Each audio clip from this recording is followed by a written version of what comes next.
According to rumours surrounding the upcoming Qatar Grand Prix, the FIA and FIM could well be using concrete slabs to deter drivers from exceeding track limits.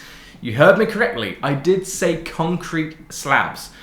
Okay, it's not quite as bad as it sounds, we'll get into the story right now. Emerging details reveal what we could call a fresh approach to managing track limits at the Qatar Grand Prix, utilising concrete slabs designed to deter drivers from exploiting track limits. We've had enough track limits at the Austrian Grand Prix alone to do us for the whole season, so as teams start to arrive at the Qatar circuit, a discussion has been apparently going on behind the scenes between the FIA and the FIM, which is the governing body for MotoGP.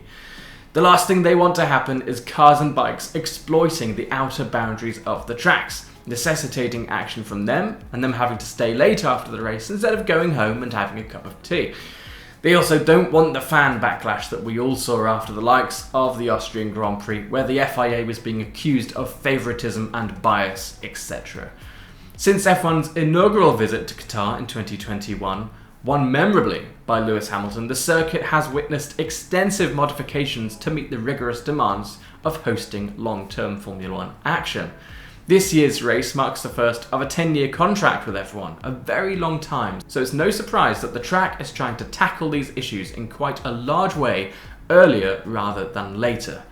According to motorsportmagazine.com, concrete blocks have been installed behind curbs at crucial corners where the FIA believes drivers will most likely run wide.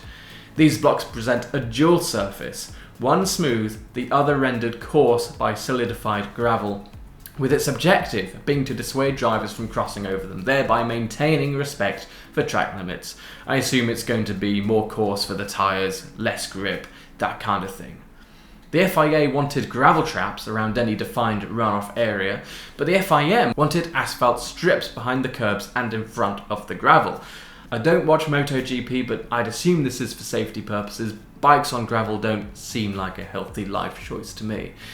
In the end, the discussion saw the circuit choosing the FIM's asphalt suggestion, devising a small compromise for F1, but hopefully one that doesn't take away from the race. On that note, it's highly likely that Red Bull's Max Verstappen will win this coming weekend and could also take home the Drivers' Championship. All he has to do is finish 6th or higher, regardless of where his teammate Sergio Perez finishes, to secure his 3rd consecutive title. One issue with this, though, is how much this could potentially annoy fans. He will likely win the championship during a sprint race because, yes, this coming weekend is a sprint weekend. Yep, maybe not such a grand win for Max, but I'm sure he doesn't care where he wins it as long as he does. Let me know down in the comments if you think the championship being won at a sprint race takes some of the magic away from the season. And while you're down there, please like and subscribe to SI F1.